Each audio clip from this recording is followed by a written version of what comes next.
Okay, so welcome everybody to our 2022 CAB training. Let me start this right here from the beginning. I just want to confirm that everyone online can see what we're looking at here. Yes. Okay.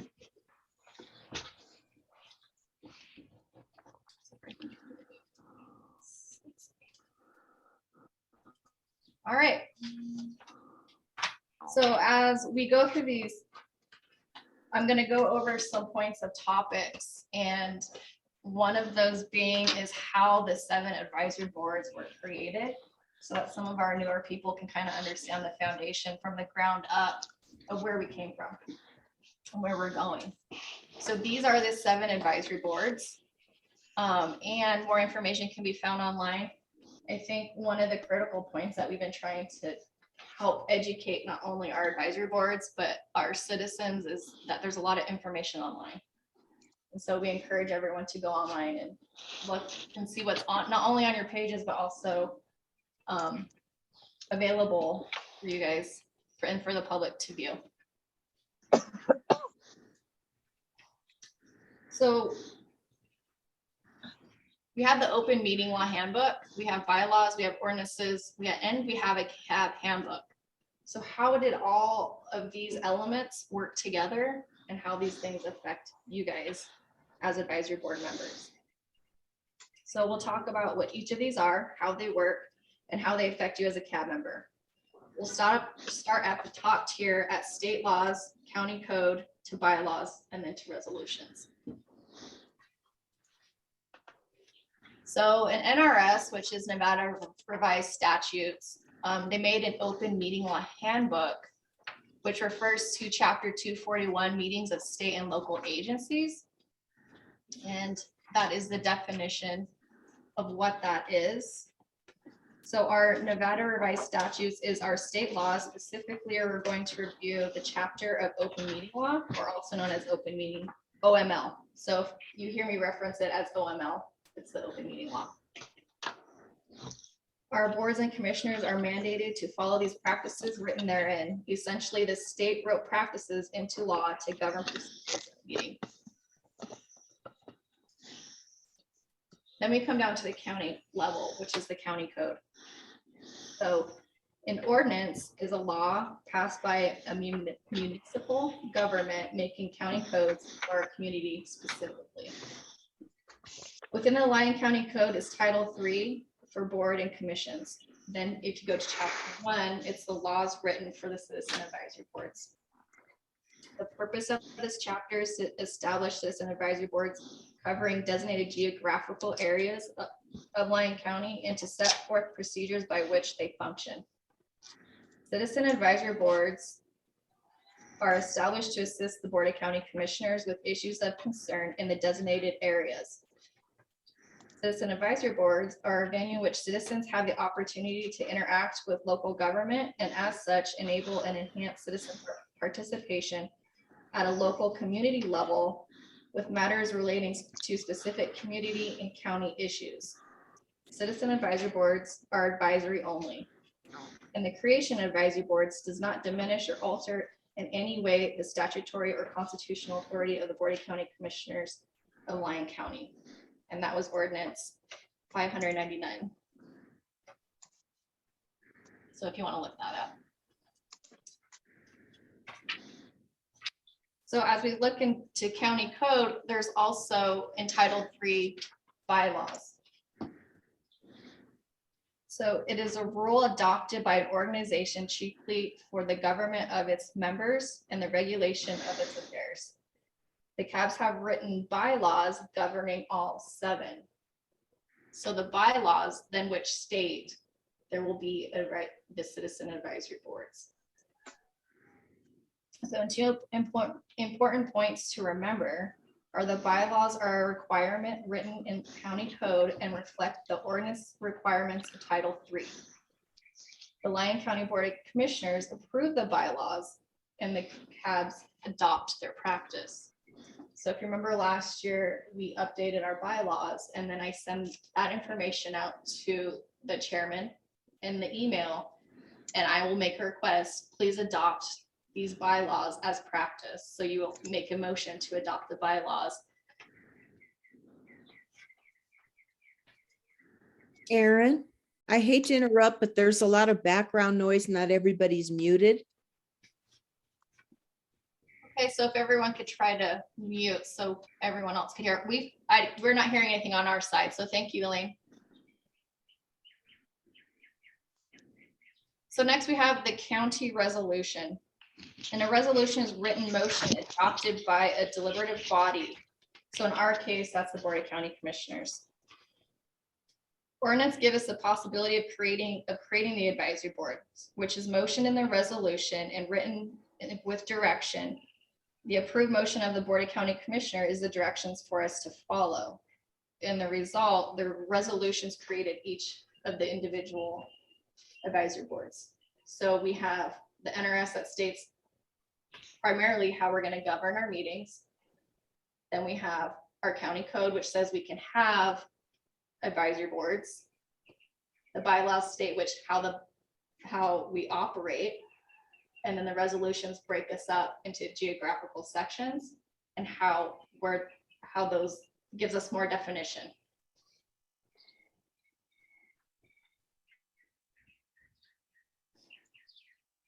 So if we look at the process of this operation, we have the open meeting law, our resolutions, our ordinances, and our bylaws, which then we created and written our CAB handbook and how our CABs are governed.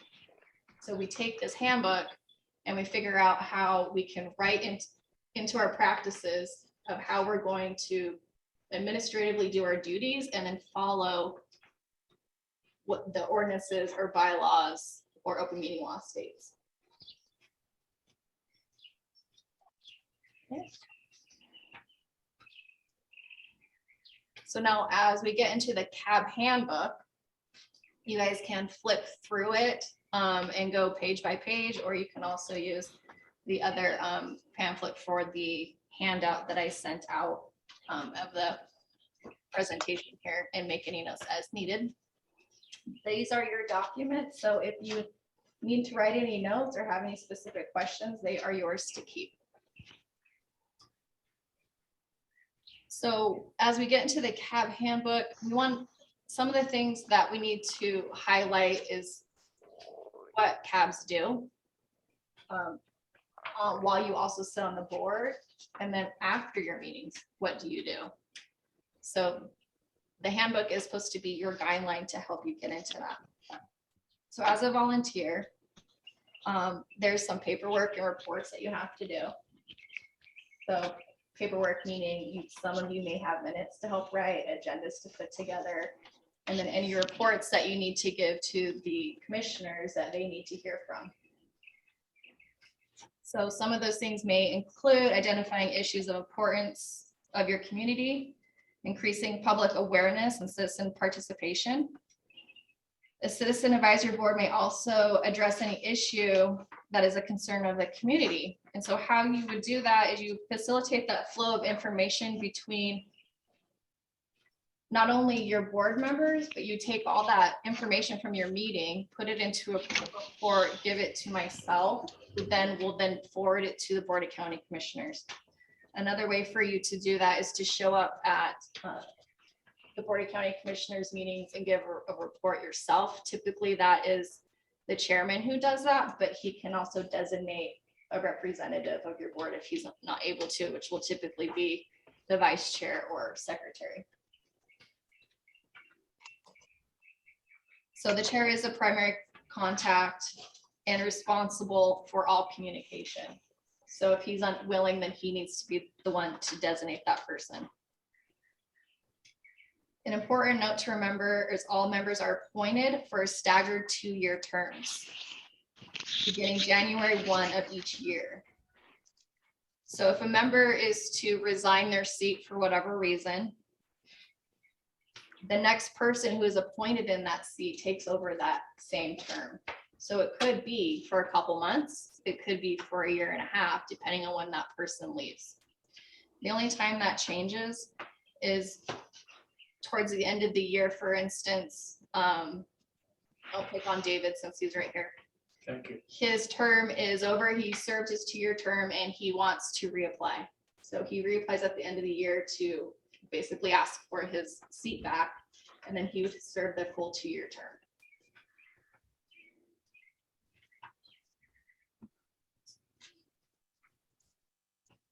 So interaction with the county manager's office is typically mostly myself.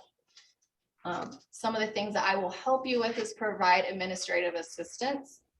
And also if you need any supplies, so if you need paper, you would contact me, or if you needed ink, you would contact me for that. If your audio machine is going wonky and you need a new one or needed help with that, I would be your contact for that. Another part of my job is I help facilitate the flow of information between you and the commissioners and the public. This does not replace you as a member communicating with the commissioners of your district or the Board of County Commissioners as a whole. We want you to reach out to them. So if you need any information regarding their Lyon County email, just ask me what it is if you can't find it. But we want to get you engaged with communicating with them. It's been a topic of the past, and we keep on trying to highlight the importance of communicating as a group and functioning. I will monitor your posts and publications for your agenda. I check to make sure that your minutes and your audio are being retained. And I'm the person what changed this year was the retention of notice. Because we used to have a different process that we would have to post the physical agenda to different locations. You were then responsible for having that signature that you're the one that did it. Because we're not doing that anymore, the process now is you send in your agenda. I post it on the Lyon County website. I post it on the state website, and then the board out here. I'll send an email back after I get your agenda saying this has been posted. And I print that screen off my email as the notice retention requirement, and I save it because I'm the one that did it.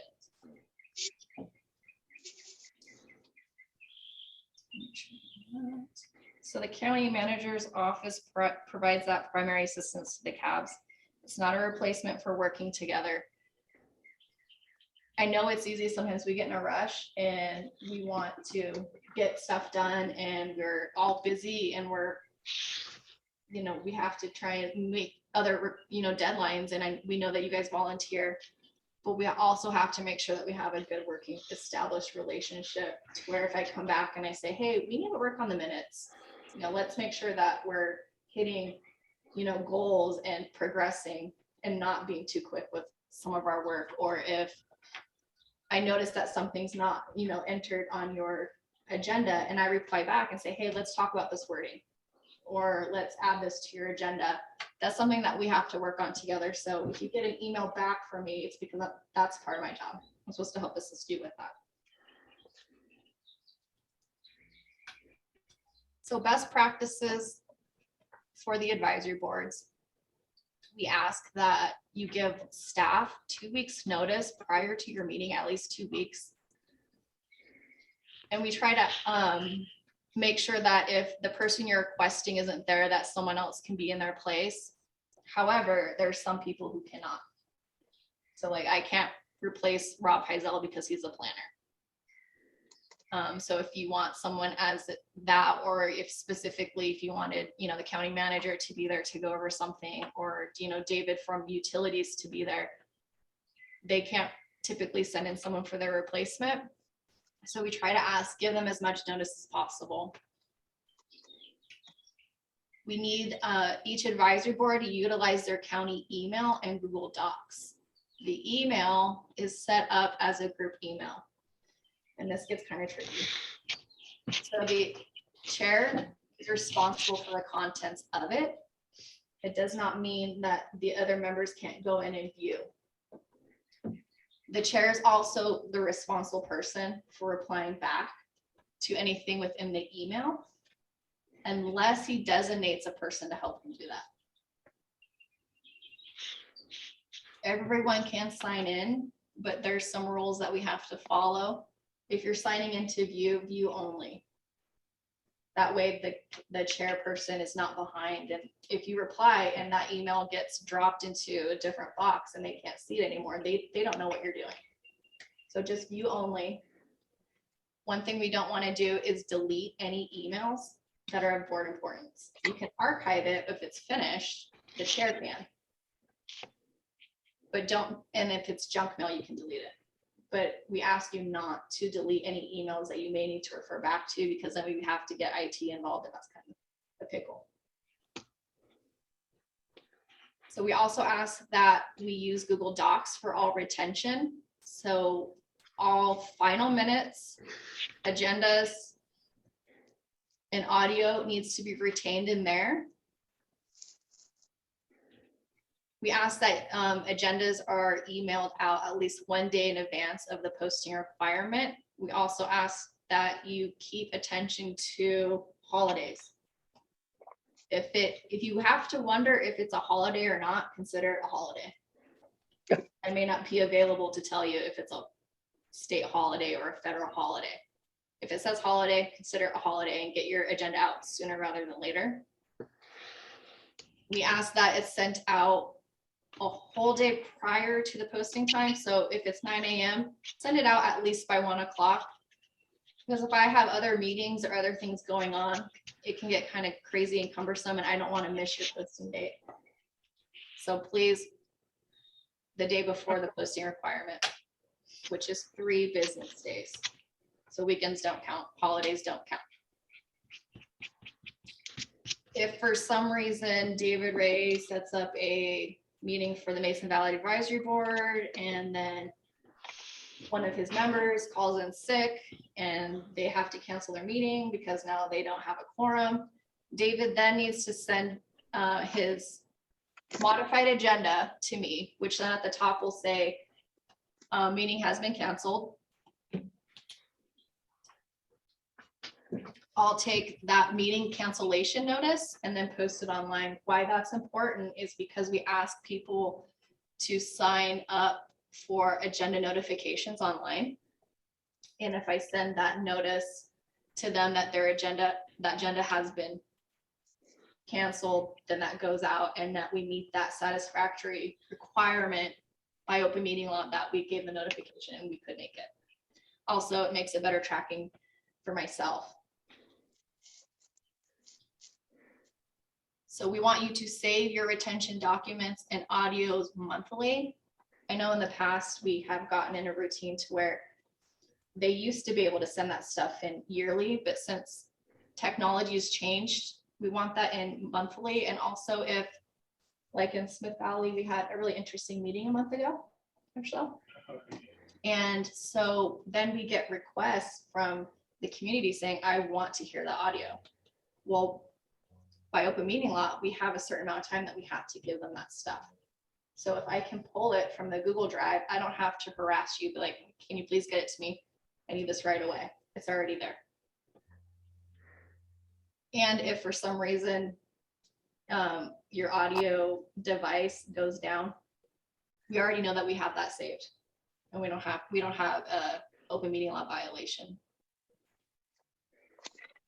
After your meetings and the agendas the minutes are final, I need those sent to me in an email. So I know that they're done and they're final. I post them online, and that notification also goes out to those email subscribers on our website that the minutes are posted and they can be read. The other thing that we need to remember is that corresponding with the Board of County Commissioners and making sure that we're getting them either reports by email or letter transmittal. If you want to do it through email, that's a fine substitute for the letter of transmittal. But I would read that and make sure that you're hitting all the criteria that we would have questions for. Who does it need to go to? What date are you requesting it for? The contents of it, any other information that's on a letter of transmittal. So non-compliance, we try really hard to stay away from this subject. So what we need is for people to be active and communicating with us and following the guidelines that we set. So non-compliance means not turning in your minutes monthly.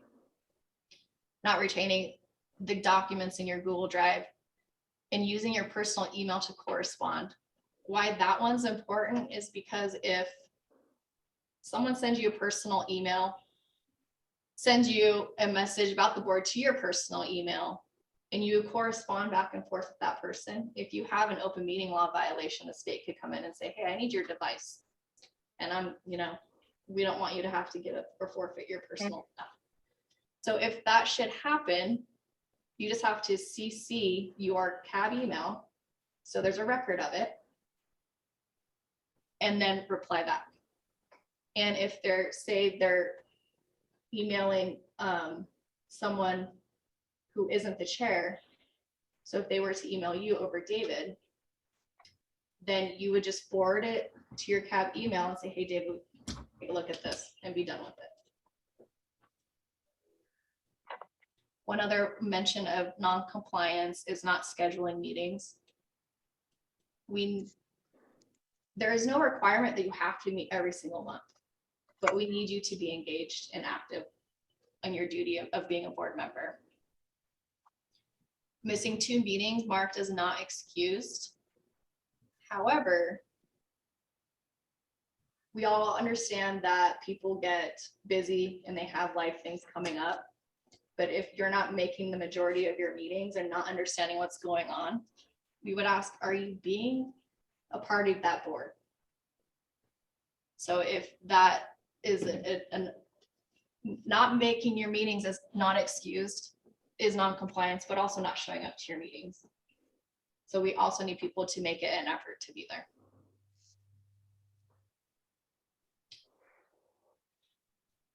So if you guys have a meeting and you come up to a situation to where you do have, say, a planning item on your agenda and we don't hear anything, that's non-compliance, because the Board of County Commissioners need you to be active and being a part of your advisory role to them, that this, even if you don't hear anything, say you had the meeting and you have a planning issue and you gave the forum to the public to participate, but no one showed up, that's your letter. And that's a really good part of the record, because if something ever came down the pike and there was a disagreement between the developer and the commissioners, they can say, well, we did everything we could to give this as much of a public hearing as possible, but no one showed up. So that record is important, even if no one's there. Lastly, part of non-compliance is missing training. So you guys are all here. Good job. So we'll get into a little more depth with emails. I did already kind of go over some of this, but do not delete emails regarding any board business. Do not reply all to board members on any discussion. So if David is to send out his agenda and one of his board members has a question, don't reply all and start talking about the agenda. That's what the open meeting law is created and why we have an agenda, to have those discussions out in the open. The only difference I would say to that point is, like as in today, we have a training. Trainings are not considered open meeting law. So if one of his board members had a question about the training, they can actively talk about that. So you just have to kind of distinguish what you can talk about and what you can't. And if you have a question, if you can or can't, don't. Can I put something in for just a second? No, sorry. Wait a second. Write it down. Respond to emails at the next scheduled board meeting as needed. So one of the questions that I get asked frequently is how and why we have it set up this way. We need the chair, anything that they get, say from myself, and they're doing their board reports, they can say, I got this letter, and this is the request that we got from the county managers to include as a report to make you guys aware of. They're supposed to read that to you and let you know what it is, or give you an updated report. So you guys don't all have to participate in the email set system. It is the chair's responsibility to give you that information at your meetings. So we did talk about, if you do receive a personal email address, how to forward that and then reply to it. So if you do receive something in your personal email box, CC when you forward your CAB email, we want to make sure that we are really strict on that because we don't want any of your personal devices to be confiscated. So agenda requirements, there are some new requirements that as we were going through and looking up some of the changes from last year, and we will go over those, but we also want to make sure that we are doing things correctly. Like as I was mentioning earlier, we get in a hurry and we may not realize that we're skipping something out, or we copy and edit something over, we miss something, or we have a change in people on our boards. We want to make sure that we are meeting our requirements. So every agenda must have the time, place, and location of your meeting, where the agenda has been posted. We need to have your CAB email and the name and the contact information from that person.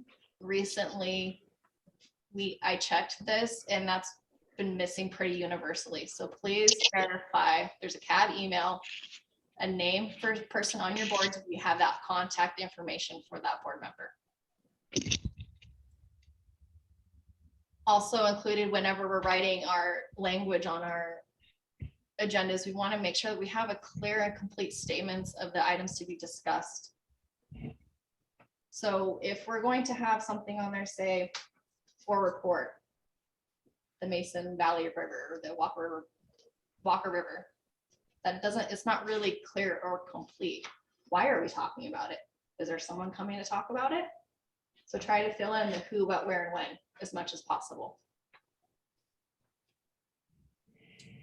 We also need to make sure on our agendas that we inform the public that items may be taken out of order, combined, or delayed, or removed at any time. If you do not have that on there, you have to follow your agenda exactly as written. There needs to be 2 periods of public comment at the very beginning and the very end, and that is for things that are not on the agenda. So if someone wants to come in and talk to you about speeding, then they can do so, and they have a form to do that. That does not mean that you do not take public comment after certain items on your agenda to specifically include the public.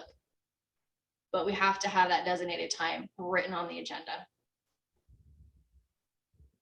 One other thing I wanted to highlight to everyone is I noticed that there's been a lot of for possible action and not so much for discussion or presentation only. If you are not taking action on that, do not put for possible action. If you anticipate you are, include why you're taking that action. So if it's a planning item, for possible action, because you're going to be taking action to recommend either A, you're going to support this item or not. But if it's just a report or a discussion and your group is deliberating what to do with a topic, put for discussion on it until you know that you're going to take action on it or why. And so continuing on agenda requirements, this is something that I wanted to go over this year that I noticed that was starting to change and that we cannot change because there's an open meeting law requirement for it, is we have to follow this order, which is call to order, which you call the meeting to order. The notifications, as we have outlined before, that things to be taken out of order, consideration, da da da da da. There needs to be a roll call and the determination of a quorum. The first public participation, then review and adoption of the agenda. Those are big musts. Those cannot be taken out of order. That has to be a staple on your agenda every single time. Then you have the body part of your agenda where you're going to for possible action, approve your minutes or comments and reports only, and for possible action hearing items. So all those things are then the basis of why you're meeting. Then almost last, you're gonna have that last public participation and the adjournment. So this is your homework. Go over those first 2 slides that I just showed you. Make sure that you are meeting the requirements for things that should be on your agenda and that they follow this order. So here's an example. Agenda, what we need to verify. So at the top, we have the name, date, time, and place. If by chance you are, say, a parks board, and sometimes your meeting is moved to different locations, you need to have the correct address up there. Some may be meeting by Zoom, so your Zoom information needs to be on here. If you are, if you're not, that's fine. Also, the name and contact of the person and your guys' email so that they can contact your board email. So if it's the chair who is responsible and they're checking the emails, then it needs to be the chair up there. And then this is just kind of an outline of those first, or the last 2 slides I showed you to make sure that we have our agenda for notification language, the numbered order of which we should have things. And then towards the bottom, this meets the requirement of saying where this has been posted at. So it's posted on both the county and state website, and then also the administrative complex, which is here in my office that I post. And then lastly, we have to have the ADA and disability language disclaimer. I didn't put all that part on there because that's kind of cumbersome, but you should have a copy of that on your agendas. If you don't, let me know and I'll get it for you. So after your agenda is finalized and you have gone through all that criteria and you've done your homework, you're going to email myself and Shannon. She works over in the planning department, but if I'm sick in a meeting, not here, on vacation for whatever reasons, she is my backup person to make sure that we try to be diligent to make sure that your agendas are posted. So she needs to be included. If it makes it easier for you, just include her in all emails, her and I, and then we know what to do with the information that you send. After you send your agendas, I will then post and let you know that it has been, or I will respond and let you know that I have posted it and respond to you and let you know that it's done. I will retain your notice of posting per OML requirement. And your agenda must be saved in the Google Drive. The reason why we asked for it to be saved in your Google Drive, we used to have a practice where if there was a change in members of the advisory board, that chairperson was responsible to making sure that information gets then transferred to the next person who's doing the task. If it's in the Google Drive, it's there. We don't have to transfer anything.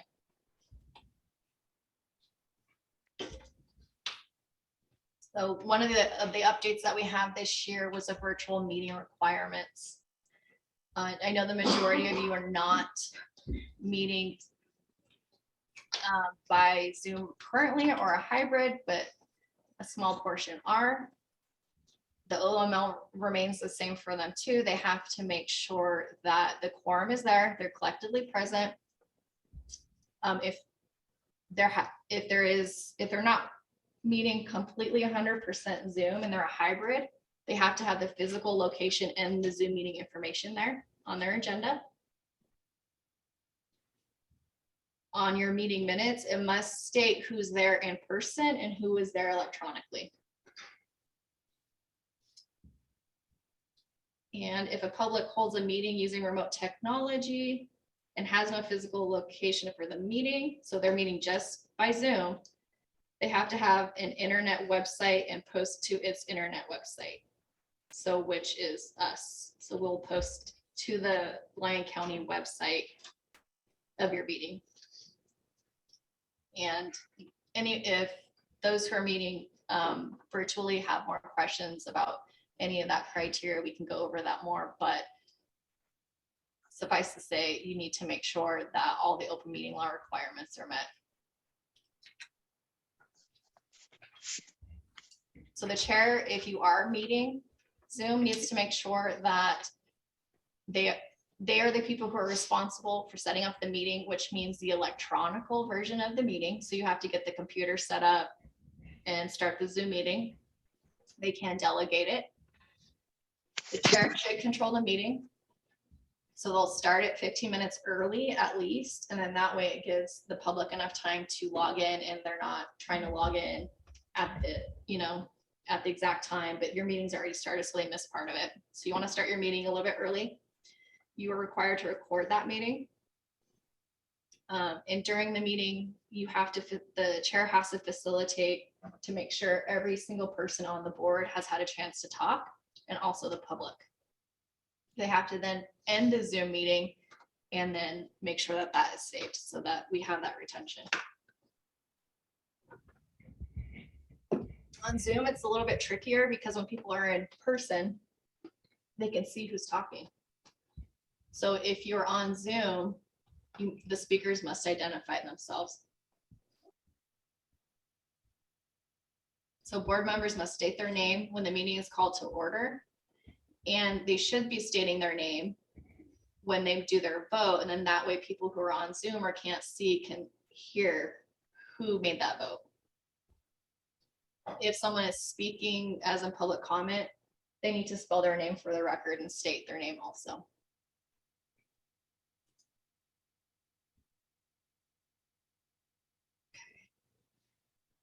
So in the gist of this, while during your meeting, you need to be sure that all of the written public the day before is someone is at home, you need to make sure that information is emailed to them. So if there's any late planning items or whatever have you, you need to make sure that that person who's not attending in person gets that information. Chat boxes are prohibited, so make sure you have that turned off. There can only be one scheduled meeting at a time. So I'll use Silver Springs for an example. They have some of their members are on that, and then the Central Lyon County Park Board. So say they both wanted to utilize the Zoom account, you can't schedule your meetings at the same time. You can only do one meeting at a time. If there's a discrepancy on whether the information was given correctly, and say the wrong link was given, you should cancel your meeting. If you can't start your meeting and see other people joining it, cancel your meeting and then reschedule it. If all members are attending via Zoom, hybrid meetings should be approved.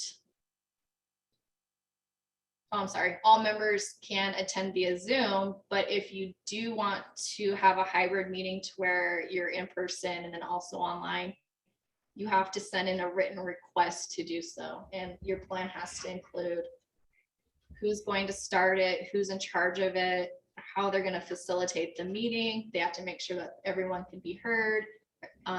It can be recordable. So basically to say all the open meeting law requirements will be met and how you're going to do that. The reason why we're asking you to do that is because I'm not familiar with your workspace or your all of your the computers or your technology. So we need to double check to make sure, and if you need to make sure that you know what you have and what's working. So it has to be a working between us. So you submit your request and then we go over it with you and make sure that it's approved and you can start doing hybrid meetings. Meeting minutes. As I was looking through some of them, I noticed that there were some criteria met. So I wanted to highlight this. We need to go over our minutes and make sure that they're accurate. They must include the date, time, and address of the meeting, especially if you move your meetings like the Board of County Commissioners meet in different locations. It needs to have the address of the meeting. The members of attendance, whether they're in person or by means of electronic communication. So if they're in person or via Zoom, it needs to be documented, or if they're on the phone. So if they phoned in, that needs to be said that they were at the meeting at a different attendance level. If you're absent, the chair needs to state on the record, and it needs to reflect in the minutes who was absent and if they're excused or unexcused.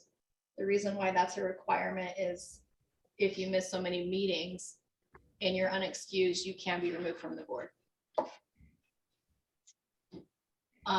Throughout our minutes, we want to make sure that we state the substance of all matters proposed, discussed, or decided. Doesn't mean it's verbatim. We just want to make sure that we get the real contents of it so that when you go back to it, it's a highlight level of what happened and why. We want to reflect each member's issues or concerns on the matter.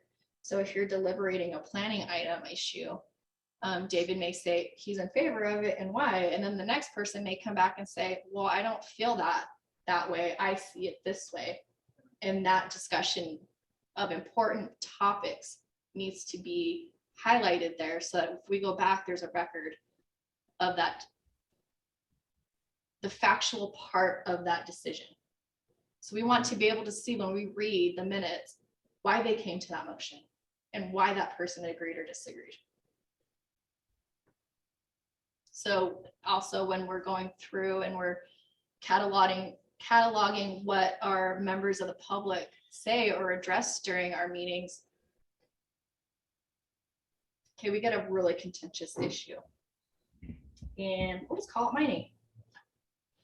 And, you know, John Doe stands up and he says, I hate this idea and these are all the reasons why. And you're really descriptive and you state all the reasons why.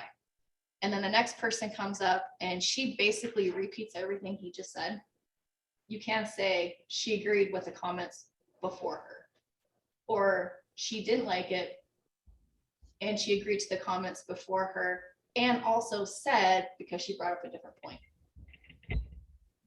And then if no one else brings up a point, each other person you can say just give a very just definition of why they disagreed.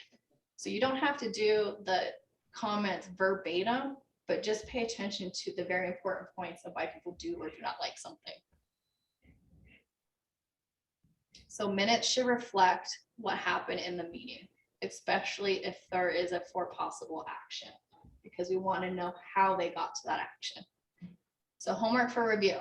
Review your minutes and see if all that criteria on the top that minutes must include is there and that we're reflecting what we need to. So here's a little graph of minutes that I put together so that we can look at. So we have who's meeting, the date, the time, the location. We did our roll call, who's present via Zoom, and who's absent, and if they're excused or not. So I want to look at this one line. We have public participation right here. Cindy Smith reported there's a lot of traffic at the schools and is concerned with public safety. I'm actually Cindy Smith. There's a lot of traffic at our schools here. So I know you guys can't see in the meet right here, but right here it says, what would you do with this information? So think about that. What would we do with that information? And we'll get to that in just a second. So you had your meeting.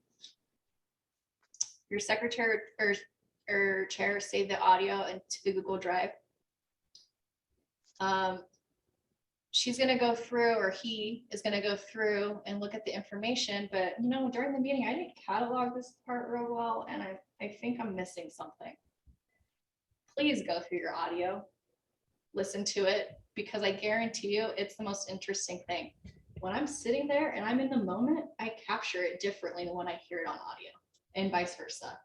It is the weirdest thing. So I think you use different senses when you're in present or listening to the audio. So if you feel like you're missing something, go back, listen to your audio, and make sure you catalog it correctly. After the secretary has gone through and drafted the minutes, she will turn it into the chair to review. So he'll read through it, make sure that, you know, grammar looks good and the contents of which is there should be there. Then the chair will take it, the minutes or designee, and make sure that they put for possible action to approve the minutes and the dates there for the next meeting. The minutes should be approved in whole and not part of. So if, if one person, if you're doing the minutes and your other advisory board member says, I don't really know that I agree with that. I think it might have been differently. And I think this was it. And you're like, well, I think you might be right, actually. You can't amend it. It has to be in whole. If there's a grammar issue, okay, sorry, I forgot to put a period here.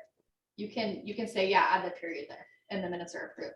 But if there is substance of the matter, you cannot prove in part of. You need to go back, fix it, and then bring it back for approval. No, you bring it back for the next meeting. So you pull it off your agenda, you would table it. Then you as a secretary are required to go back, listen to the audio. I would recommend the chair does the same thing if it's a contentious issue such as like mining. And then bring it back to your board for approval of minutes. And if needed, you can bring the audio and clip that part and have everyone hear and listen and agree. If it gets that contentious, I doubt that your minutes will do that, but just for example. So after your minutes are approved, I need you to turn them into me in the email, say, hey, Erin, these are approved. Please post them for me. I'll say, great, fabulous, I love you. I'm going to post them onto the website.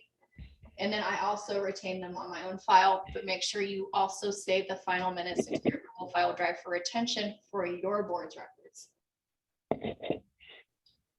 Minutes must be retained by the public body for 5 years. That's an open meeting law requirement. They also need to be approved within 45 days after the meeting, or make sure I got this right. Or at the next meeting of the public body. So if you meet every 30 days, then that's the requirement. They should, but if, like I said, if there is a discrepancy, you're still meeting the requirement of being diligent and trying to get them approved.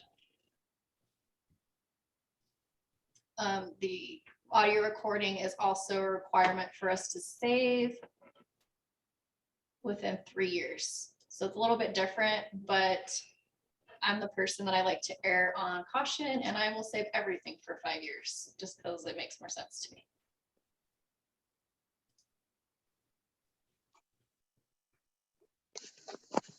Okay, so the letter of transmittal. Do you remember that part where I said the lady who is me? The schools, the traffic is too busy. So she made that in public comment. But she doesn't really know to do that information. She's coming to your board to give it as a community report.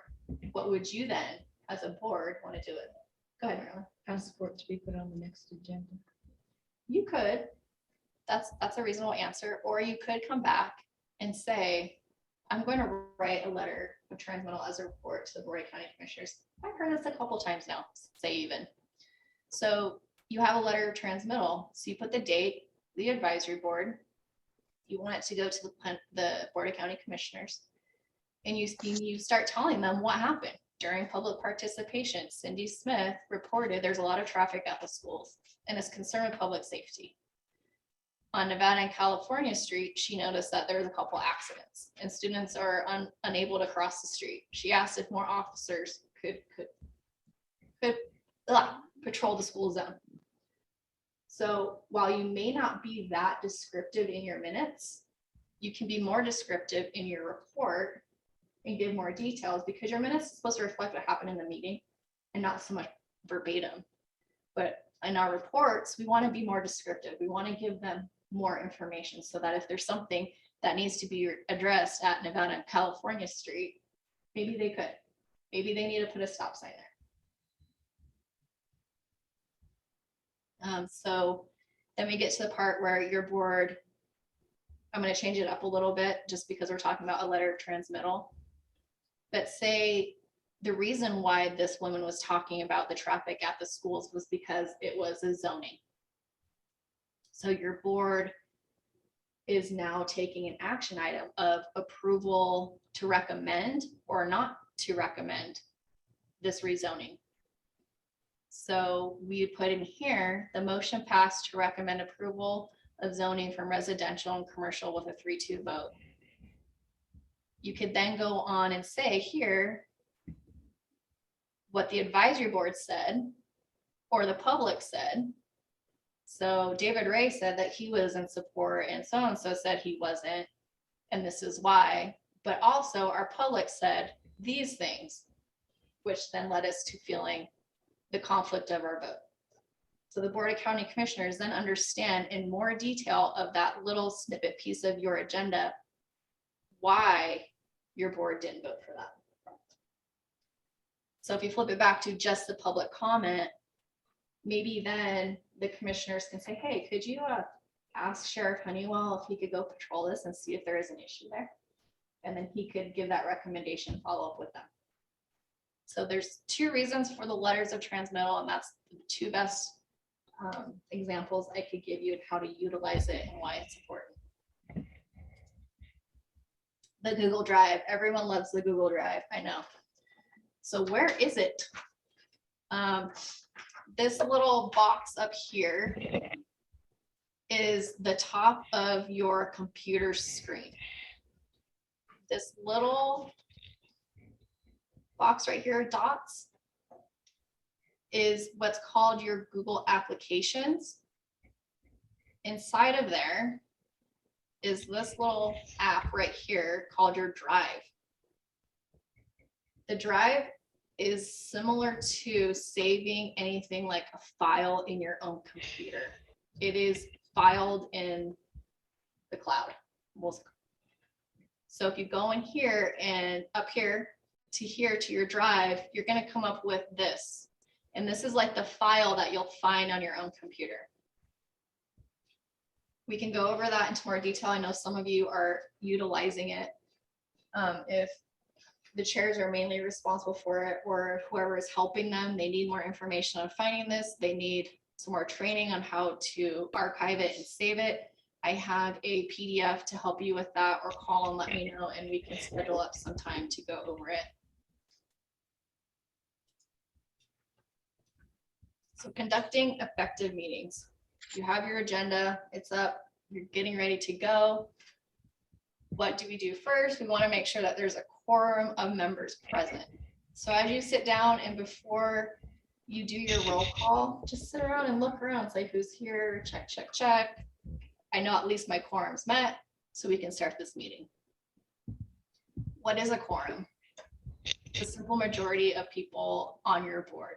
So if you have 3 members, the quorum is 2. If you have 5 members, the quorum is 3. So it's half plus 1, or half, depending if you're 5 or 3. So if you have a question of what a quorum is, figure out what half is. So if it's 5 and there's 2.5, it's going to be 3. Round up.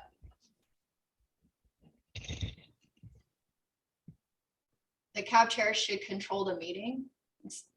So that person is responsible for starting the meeting, running, going through each item, making sure that you're hitting all those points that are on your agenda. And also if people can be kind of contentious, so they have to also control the personalities in the meeting. Or if your board members are having personalities that day. You want to make sure that the people that are on your board, you're not talking over each other, you're being respectful to each other. So if David's, talking, then, the person next to his right can't be talking over him. He needs to be respectful and let him finish. And then not be combative with each other. So the chair, then if notices, you two are fighting with each other, he needs to say, let's call this to order. Let's slow down. Let's take a break. And that's his job.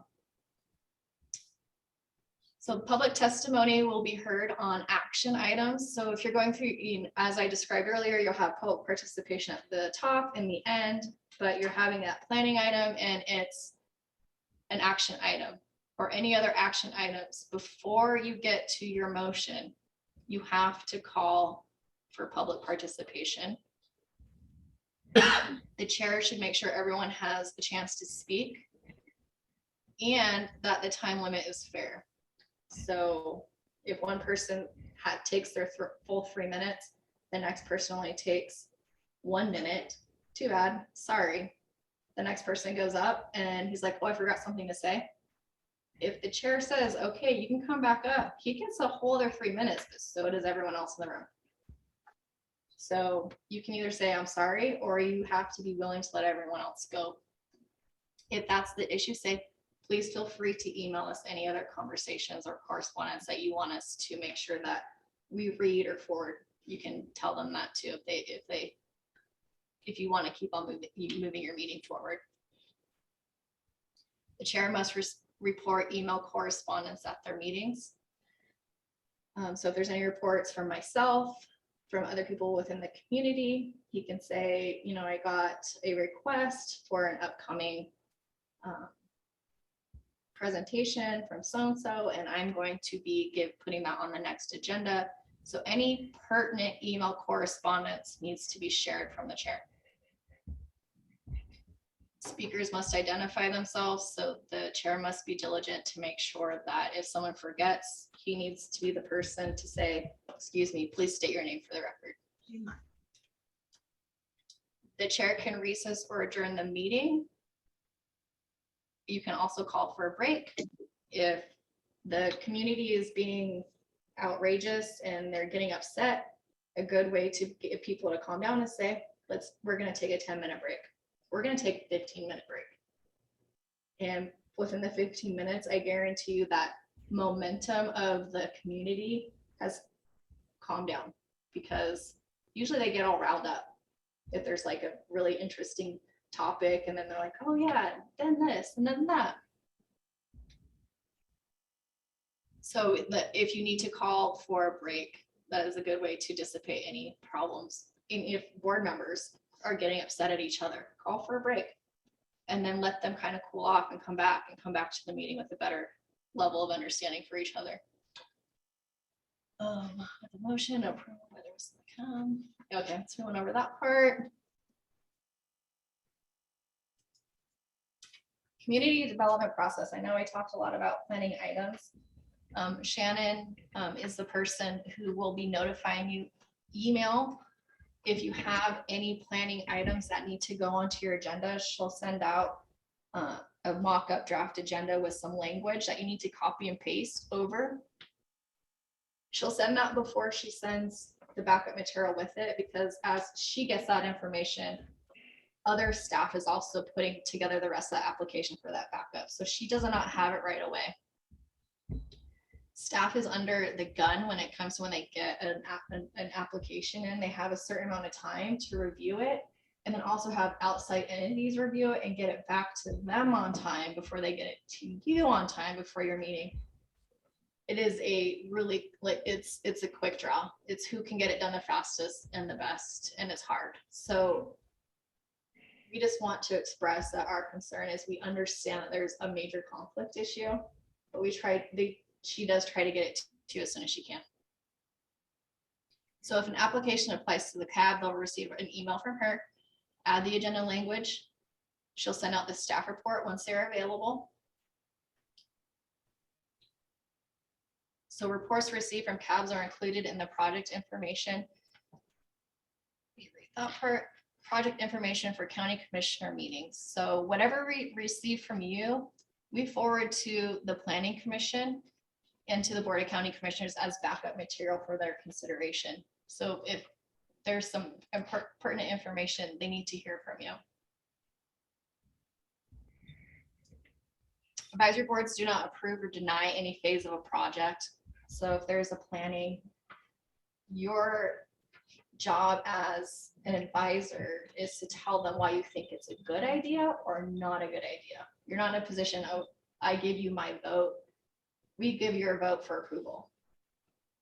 What it is we're giving you a recommendation to approve, or we're giving you a recommendation to not approve this, but tell us why. Because just telling us yes or no is kind of like, okay, but why? That's the important part of it. They need your advice as to why. The Lyon County Planning Commission. I don't know if any of you have gone to that, but they're also a board of or commission of advisors to the Board of County Commissioners. There are some applications that they can approve, but the majority of approvals are done by the Board of County Commissioners.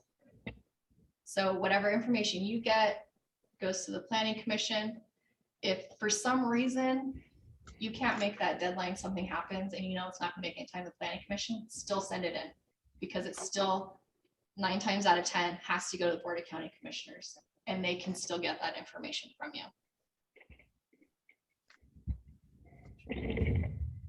The Planning Commissioners can be contacted, whoops. Well, I just messed that up. So the Planning Commissioners can be contacted through letter of transmittal or an email report. So if you need any information, you can contact Shannon or I and we will get that to you. But the majority of your conversations or your reports will be given to Shannon and I, and it will be included into their backup material for them to read. So these are your Board of County Commissioners. They are the legal governing body over all of the Planning Commission and the advisory boards. They consist of 5 members and they are elected. And they are in districts of a staggered 4-year terms. You can contact them through via email. So if you have any questions or concerns with things in your district, if you want them to show up at your meetings, this is probably the best way to reach them, because if you want them to show up, it's nice to have something in writing so that they can then come back and look to it.